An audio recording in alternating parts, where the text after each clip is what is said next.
All right. Welcome, welcome, welcome.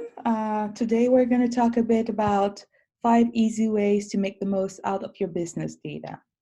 Imagine a bunch of you joining on our small businesses or medium-sized businesses or work with small and medium-sized businesses, right? And what I'm thinking here is your interest is focused on any information that you're collecting. How can you use that to drive business value, right? So here is a place. My goal today really is to get you comfortable with the notion of data and start thinking, even or if implementing things that you can do with your data to improve your bottom line. Right. To get started, let me introduce myself. My name is Dr. Mechie Nkengla, but I go by Mechie. And my background is a mathematician. I have been around the block, so to speak. I started working off in academia, teaching some universities, University of Illinois Chicago here actually. It's where I got my PhD in mathematics and data. I worked in research for a while, worked in the national labs, Lawrence Livermore out in California doing research for the government. Again, all about using data for insights and driving and operations and building intelligent applications. From there, I moved on to working with startups. I worked for a couple of startups out, some in San Francisco, some in Chicago, and then moved up to Fortune 500 companies, all in the same space of leveraging data to optimize operations for a business or an organization, right? And I've worked for quite a few different verticals. I've done work in healthcare, lots of retail, insurance, finance, education, quite a few different industries. So to tell you a bit about what we do, so we are a small data science consultancy firm that focuses on leveraging the data that you have to improve your solutions. What this means is we provide data science consultancy, analytics consultancy, big data, machine learning, AI, all those buzzwords I'm sure you've probably heard, as well as doing R&D. So we do a lot of research and development where we go in and say, after understanding the problems within a particular space, we have researchers work on and develop novel methods that address a particular problem, right? Now, what we are hoping to do here is get you focused on the idea of data. And if I were to ask you what data is a construct. And the best way to define data really is data is information, right? So it's not something that's archaic or complex. Data is information. All information is data. You found out today that the weather was going to be 30 degrees. That is information, that is data. You're in a bit more of a business sense, right? You have transactional data. When a customer comes in, any interaction you have with the customer, that is data. Your leads and opportunities, right?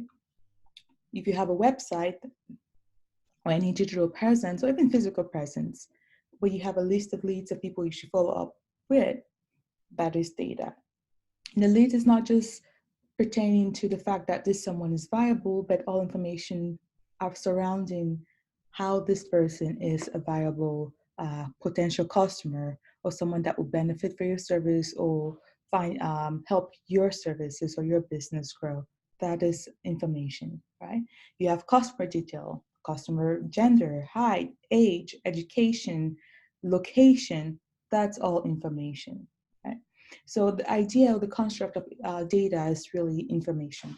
And if you're a business, you do know that you have information, right? You know your products well, that is information. You know what sells at what price point, your supply lines, that is information. You want to leverage that to basically optimize the running of your business. That means to save more money and increase more revenue. Now, to get started, if I can get the slide to move. Yes. So what are the common types of business data? We went over that. We have leads and opportunities. We have customer details. We have transactions. We have interactions, right? Records of interactions with customers and other stakeholders.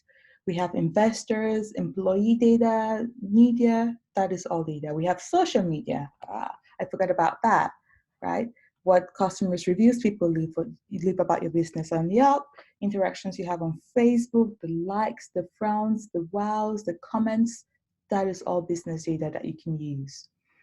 Now, what are the common ways that small businesses usually use this data? Of course, you all probably know about marketing, right? If you're and you have any digital presence or present, if you're a business in this age, the sort of things that you start up doing is you start going your Google Analytics. You have a website, right? You use Google Analytics to say, who's visiting your website? What pages are visited the most? When are they visiting it? Where are these visitors coming from? You sort of segment and sort of categorize to define who the visitors are, right? That is marketing. That's one of the most common ways that most people, even people that have no idea about data, use data in terms of improving their business, right? Some other ways, so beyond the marketing, well, what's another way? Beyond the marketing, we talk about optimizing production or inventory management, for example. Say you have goods and services. Let's start with goods. Say you're a goods-based small business, small, medium business, right? You order items based on what you foresee are going to be ordered by your customers, right? You have your supply chain.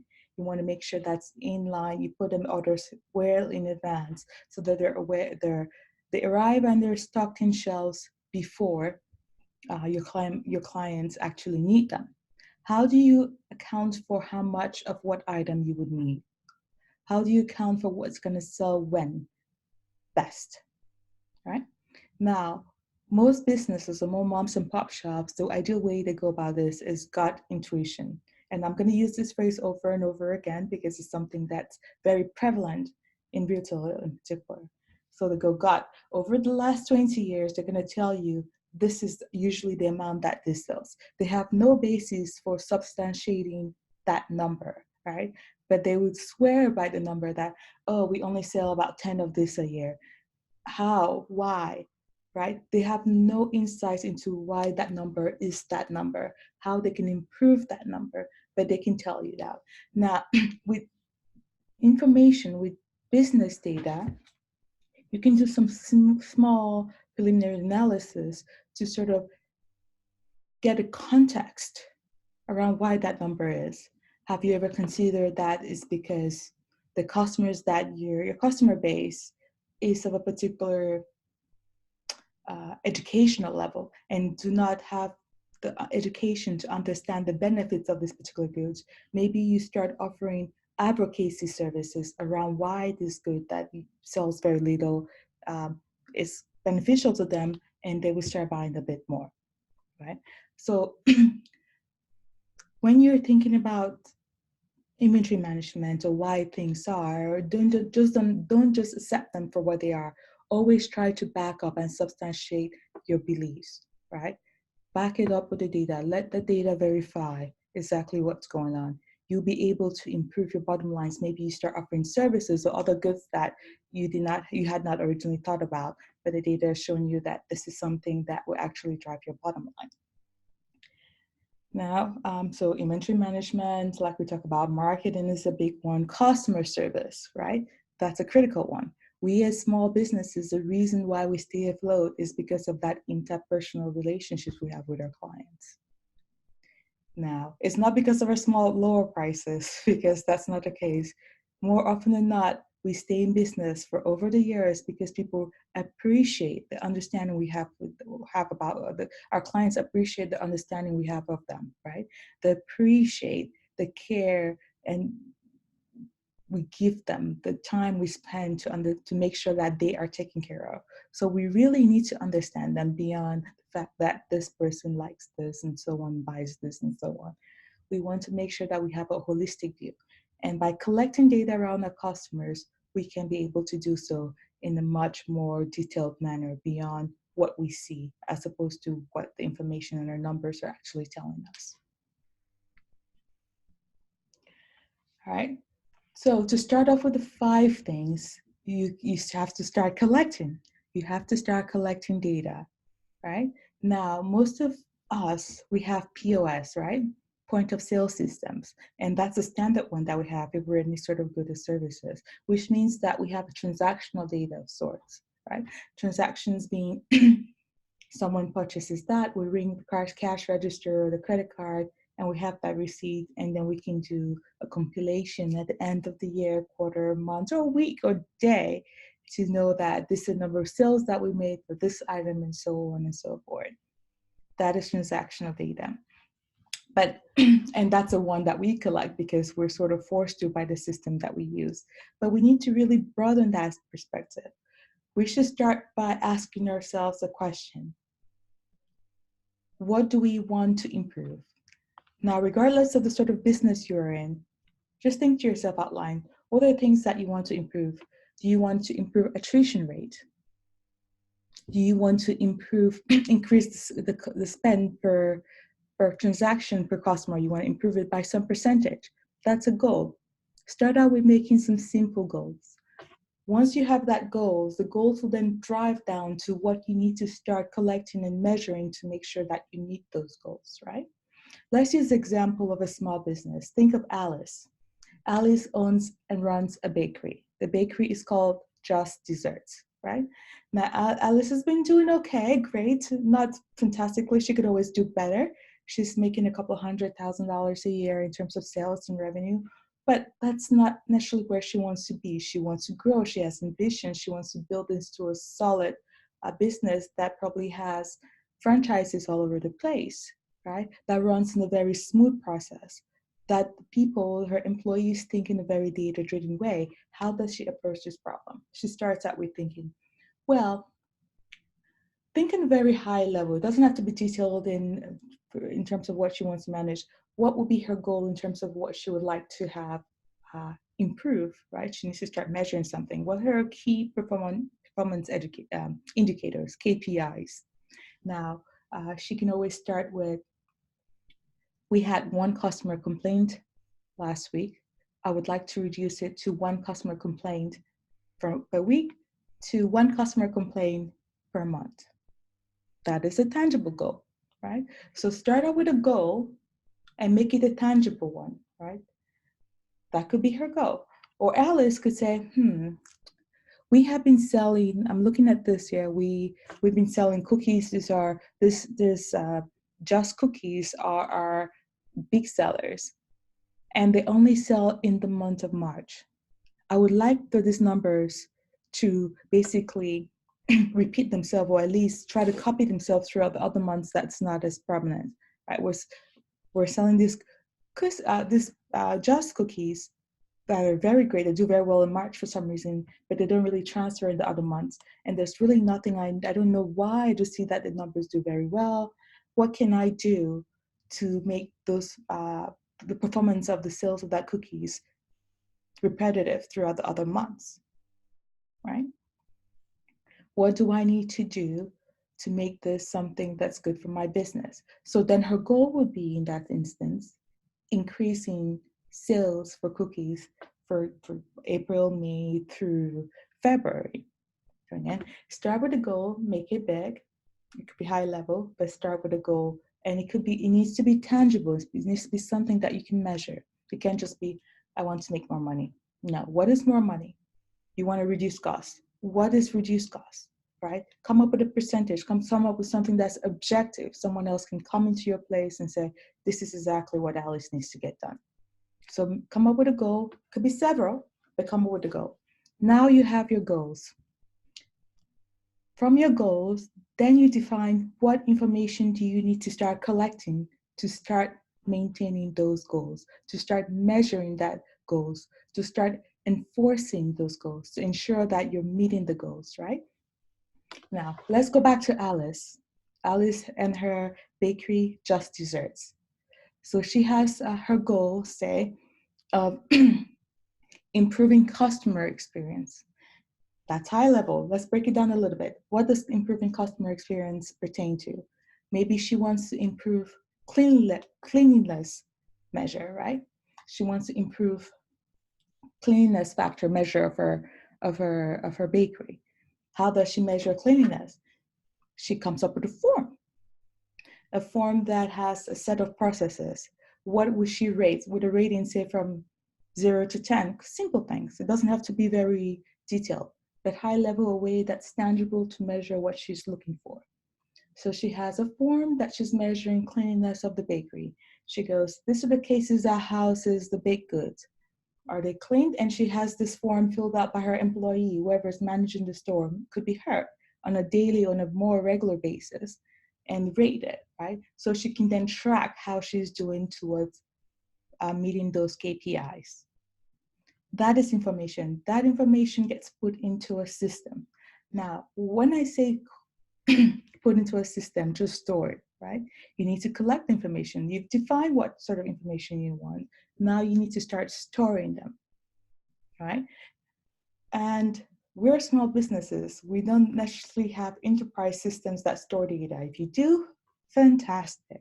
But most small and medium-sized businesses do not. If you have Excel, you're great.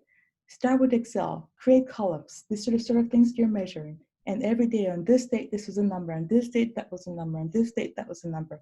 That's good enough. That's a great start. You have to be persistent, create your tangible goals, and consistently measure them to see how you're tracking towards them. That is information, that is data we're looking for. Now, beyond your Excel sheet, it could be, so my point is take it up from paper, right? No more ledgers. You have ledgers, yes, but have them persist digitally. You want to make sure that they're stored efficiently. You can come back a year later and see how they're doing, right? How you're doing a year later or a month later, a week later. You want to store it in a way that you can do so, or that's going to protect it. Storage, backup, yes, always backup. Remember, you want to collect as more information as you can. You can always delete it, but if you're not collecting it, you cannot magically have the data when you need it. So collect, store everything, and back it up. And thinking about examples of backing up, use Google Cloud. Just back it up on Google, right? Or Drive. Everyone has Apple or some of the form of Drive. Or get a hard drive. They're not too expensive. And just connect it to your computer or whatever you're using to record the information and back it up with. But store all information and back it up. You'd rather have too many information or too much information than too little.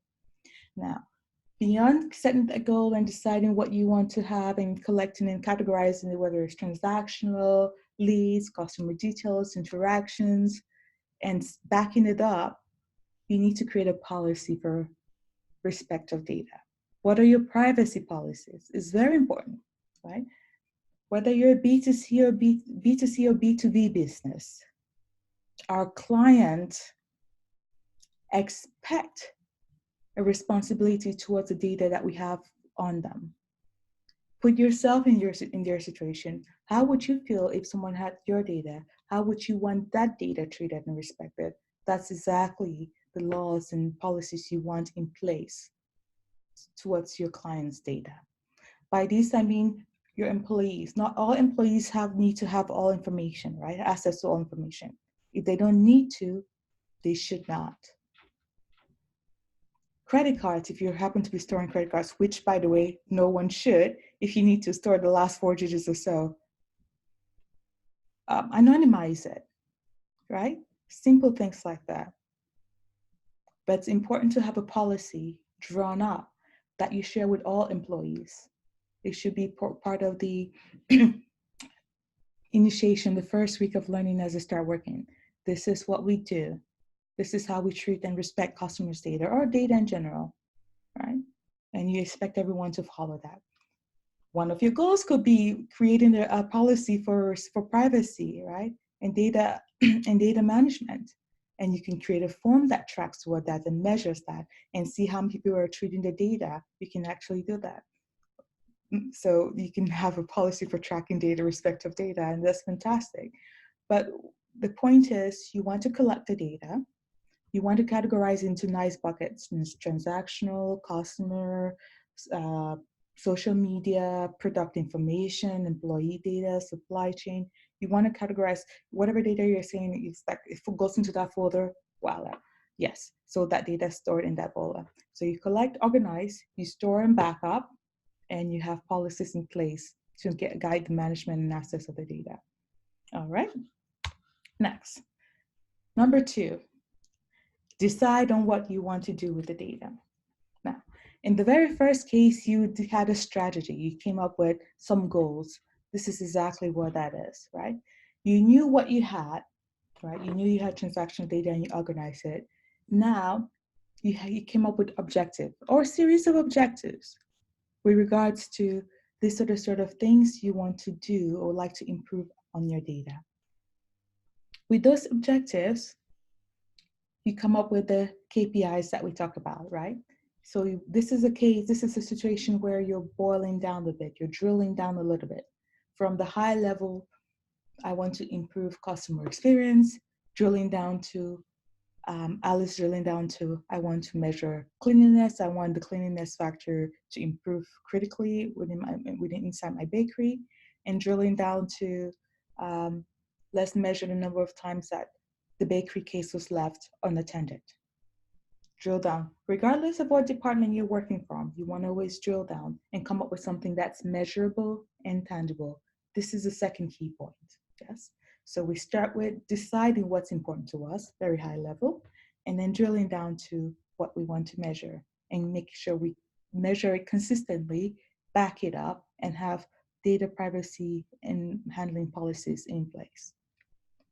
The third easy thing that we can do, analysis. Now, say you've been very diligent about this and have collected this data for months. What do you do with it? What can you do with it, right? For starters, right, very first off, you can know how you're tracking towards these KPIs. That's very important. That was what was driving you to create the processes to collect the data and store it. What processes do you have in place to start now making use of this data beyond those KPIs? 3 simple examples. The first one, marketing.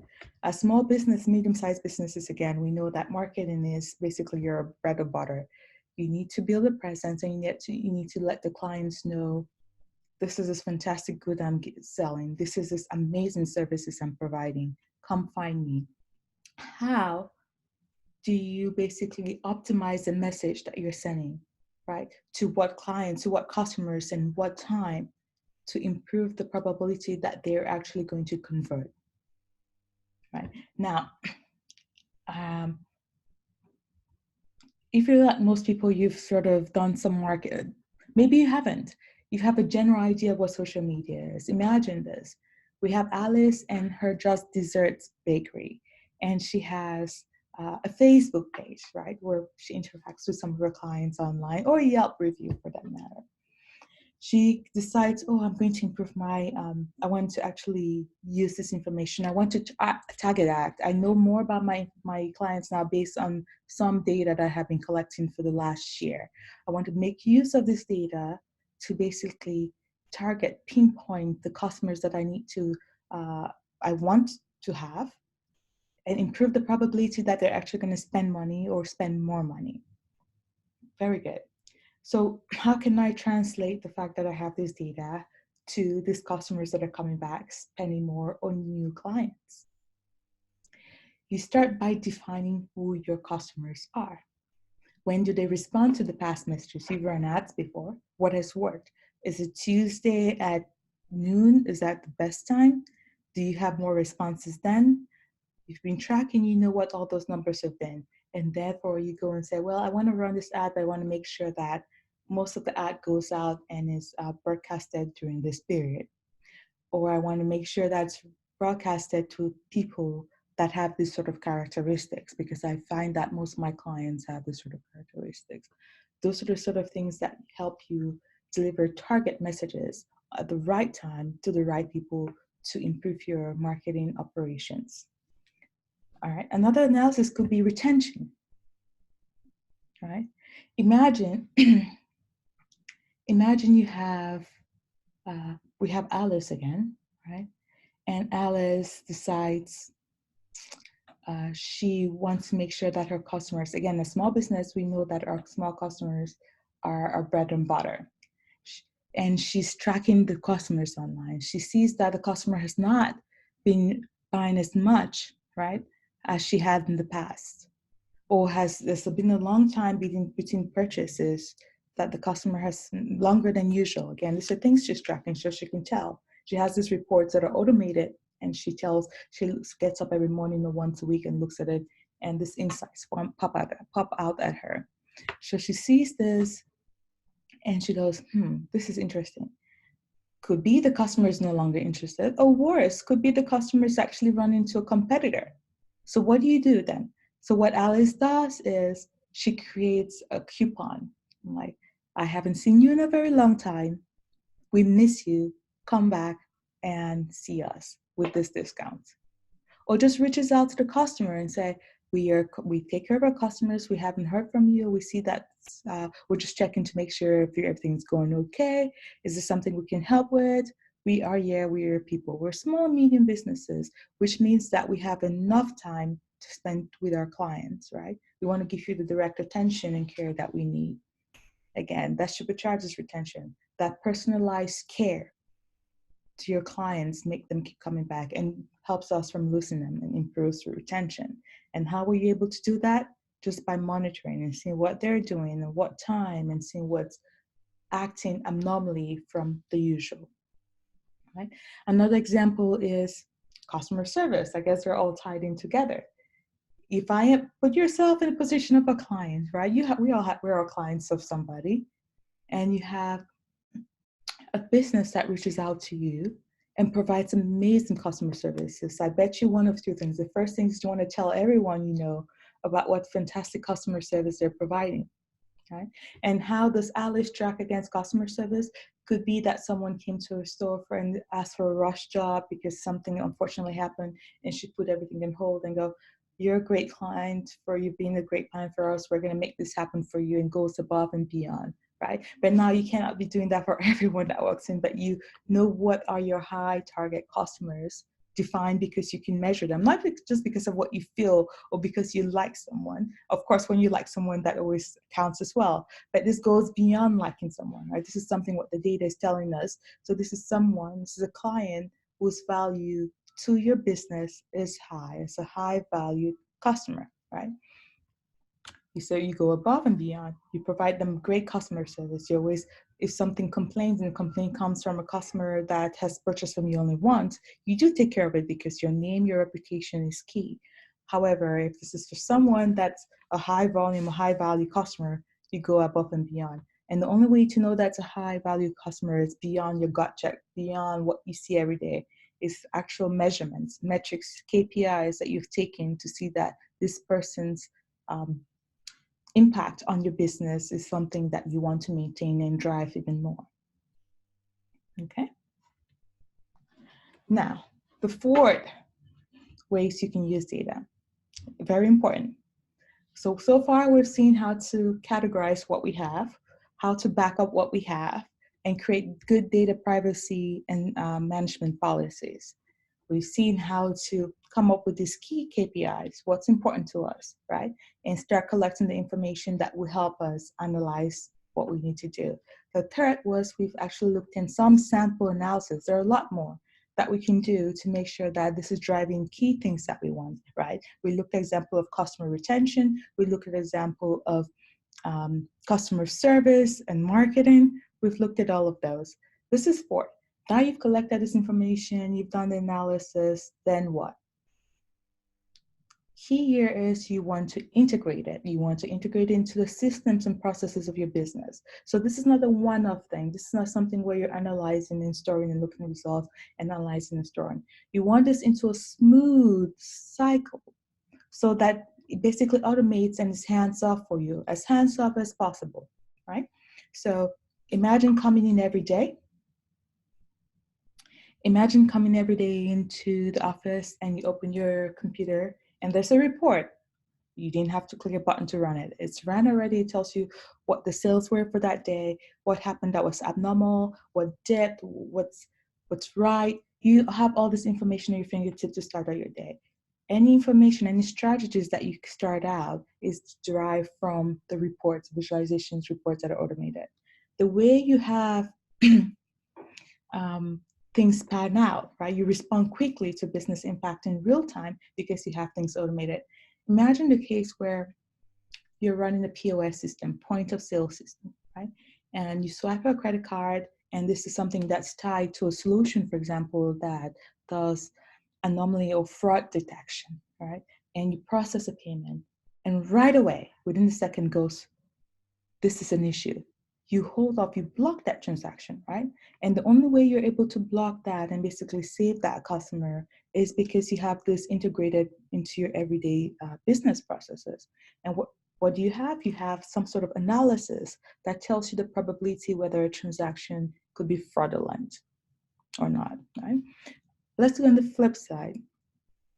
Imagine, again, Alice and her Just Desserts bakery, right?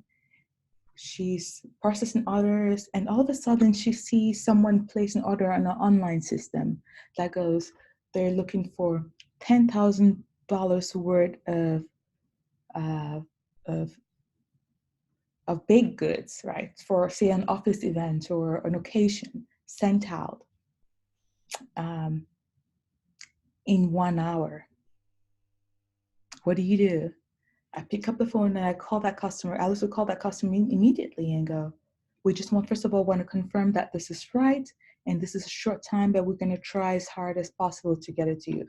But because you have everything integrated, you're able to respond immediately, as opposed to, say, waiting to the end of the day and manually looking through the orders and then going to fulfill them. Otherwise, it would be not a great situation for you, for Alice or her client. But because this is something she has integrated, and a text message alerted her that there was an order that was particularly high and she needs to check up on it, she was able to catch it and react appropriately to it.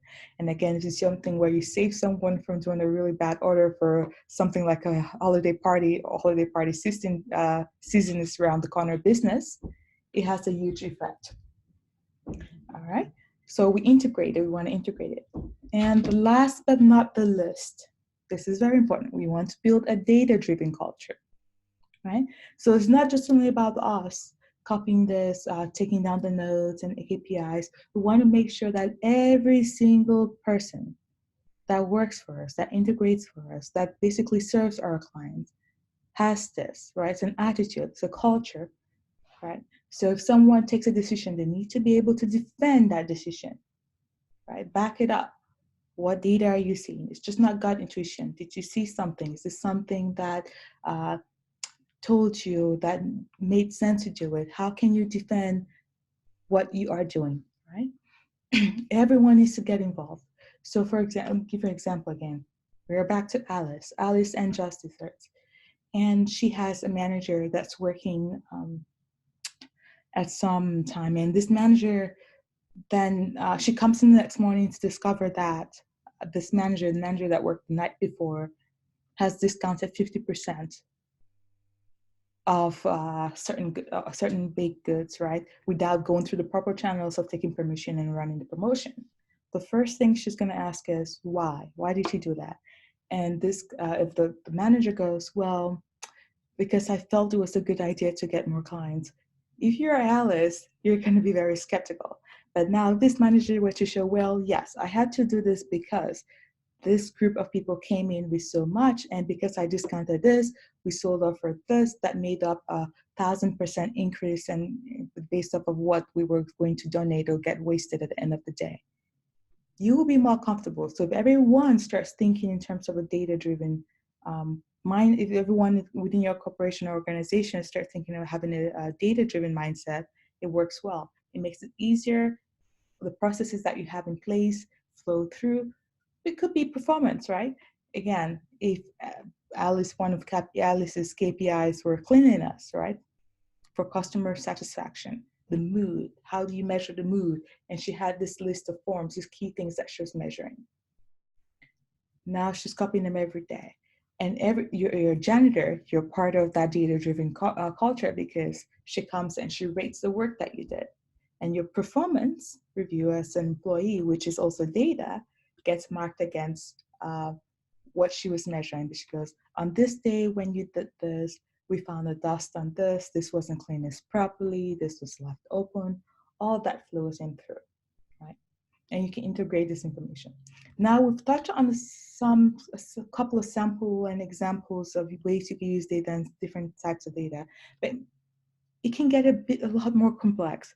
You can actually have all this information integrated together, right? Imagine painting a full picture of a customer. Let's give you an example. Alice in her bakery, she has a client that comes in, and her bakery company. She has this client that comes in. All she knows is this client orders this and this and this. Basic level, right? POS data. Moving on from that, she knows where this customer lives. She's able to send a little bit more. Using census data and based on the neighborhood, you can define a bit more about that customer, right? What's their average education rate? How much yearly income do they have? What's the average family size of that neighborhood? What's the distance to your store, right? And if it's a high value customer, she can start doing a couple of things. She understands the customer base, she understands that neighborhood, she can then start targeting whether it's marketing material, whether it's sales material, or whether it's new goods or new services for those people in that neighborhood, right? So it can get a bit more complex than that. Now, we've talked a bit about data and 5 easy ways to do it. You do not need to be a data scientist to start enacting this couple of things. First, you have to start thinking about defending. Any action you take needs to be defended with data.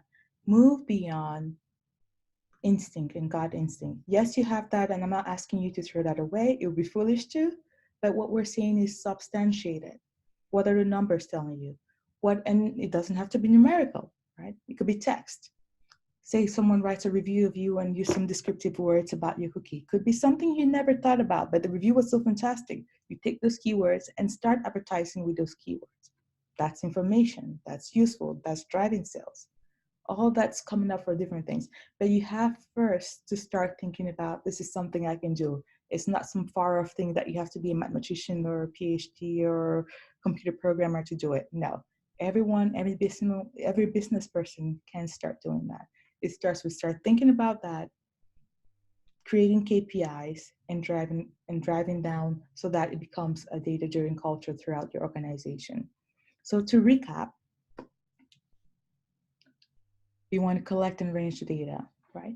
And collecting and arrange is also great because it tells us what we have and what we don't have, what we perhaps would like to start collecting. We want to decide on what we want to do with the data, right?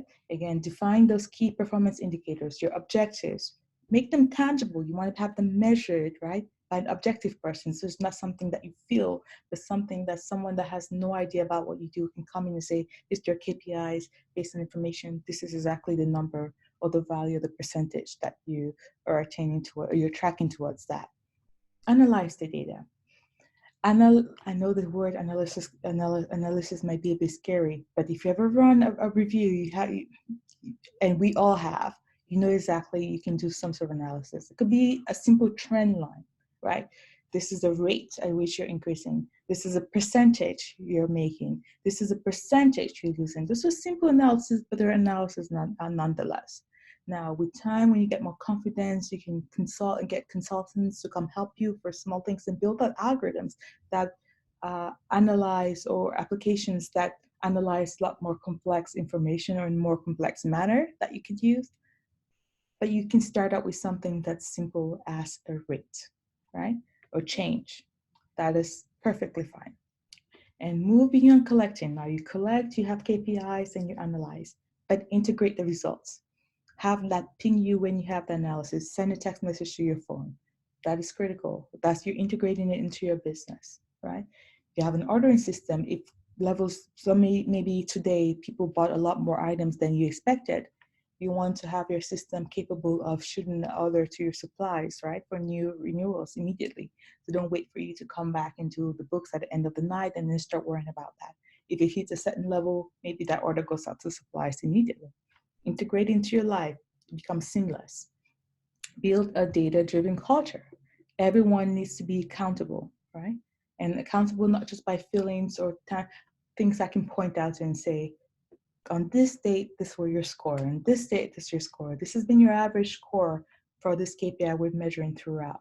Therefore, you're above, below, or neutral. You need to work up to this. Have it in such a way that everyone starts thinking towards it. All right. So this is a simple introduction really to just get you acclimated with the idea of data in your business and things that you can start doing right away today to start making an impact. We had a couple of questions that I am going to go over for a little bit and answer. So let's start. Let's see here.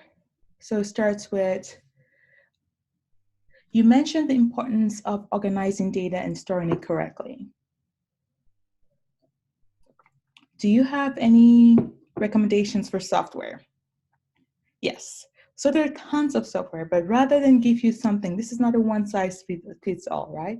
Depending on your business or sort of data that you're collecting, how you're storing it, there might be software that runs better than not. I would say to start out with, and this is a software I think most people have, Excel. And if you don't have Excel, you have a Google Gmail account, create one, it's free. You can use Google Drive. And Google Drive has sheets, Google Sheets that are Excel version, Excel-like. And you can start storing information. And the great thing with that is because it's stored in the cloud, so it's automatically your backup is taken care of. All right? Great. Second question. I am a small business owner selling goods. We have always kept track of our orders, financials, and client information on paper. And then we enter it into a simple Excel spreadsheet. Very good. Do you see any disadvantages to this? I know there are a whole lot of variety of software solutions for managing this information, and we are a very tech-savvy team, and I'm looking to keep costs down. What do you recommend for us? So there are solutions, and if you're not very tech savvy, I do not want you to go and spend money, especially if you're looking to keep costs down. Stick with Excel, but bypass the paper, right? There's no need to take it down on paper and then manually entering it into the system. Why not just enter into the Excel spreadsheet directly? This way, you're avoiding any possibilities of incorrectly copying things over. And also, it basically saves work. There's no need to write things down during and then not go and type it. Just type it directly. You have mobile platforms, right? You have tablets and computers that are small and portable that you can type if you need to directly into the Excel spreadsheet. So I would say keep using that for now. And when you grow and when you're doing this and it becomes exhaustive, then we look for a solution that you can automate this, right? Fantastic. Let me see.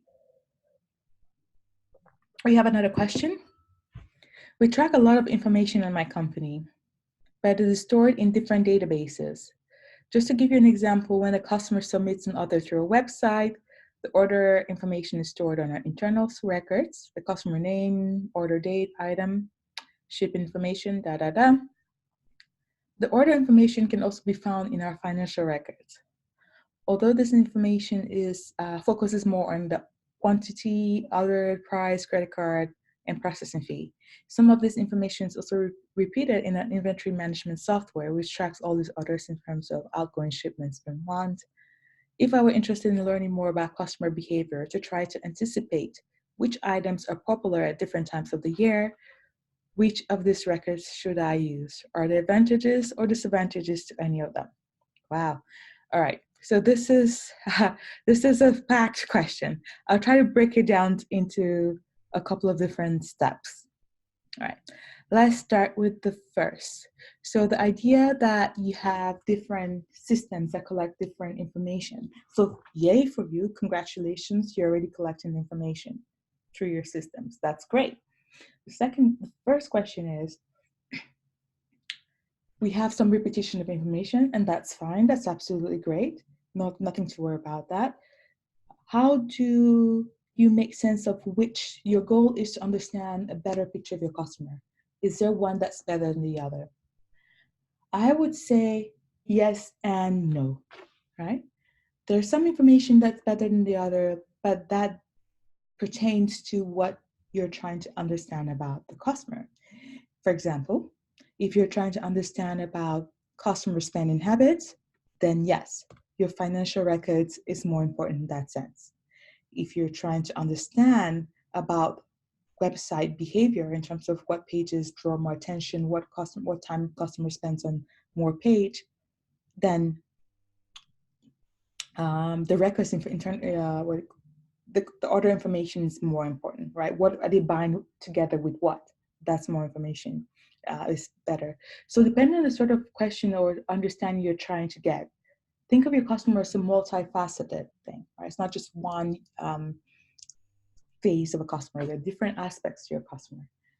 Depending on what question you're trying to answer, each of these data sources will provide that answer. But better yet, you could actually integrate all these data sources. With all systems nowadays, I cannot think of an exception, you're able to pull down the information from that data. And because there's an overlap, that means you can tie them all in, right? So if you pull out financial data, I have the customer name in terms of what they spend, when they spend it, when the order was placed. I have idea of what time the order was placed, what items were purchased with that order from my ordering system. I have inventory management in terms of how many items I had in my system at that time. I can tie all of this together, right? And that gives me a story that on Tuesday the 5th at 2 p.m., it was a cold day if you want to add weather information in Chicago. I know that this customer that I can define because the fact that she lives in this neighborhood and I have information about the census information, I can define the sort of person averagely that she has, how much income she has, how many kids she has, what's her age, what's her education, ordered these items. She likes to buy these sort of items together. Maybe I should start creating a promotion that sells, you get percentage off if you buy this and this together. So it gives you a fuller story of your customer, but that's because you're integrating all this information as well as other information, right? Weather, location, census that defines a demographic about that customer. So I wouldn't say there are advantages or disadvantages to other. What I would say is they would answer different questions based off of what you're looking to answer. And if you can and have the ability to integrate all the information together, even better. Let's see, I think that's all the questions. Any other questions from you guys, from any of the audiences?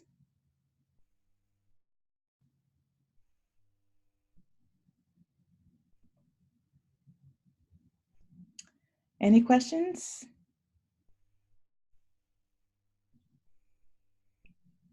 All right. Well, thank you again so very much for joining us on 5 easy ways to make the most of your business data. We really appreciate it. We have our email. We're going to share the slides on our website. Please feel free to reach out if you have a questions or just want to talk, and you can schedule 15 minutes time. We can talk about your particular situation and see how we can advise you in terms of your strategy moving forward. Yes? Well, have a lovely rest of the day and a great week. Take care. Bye.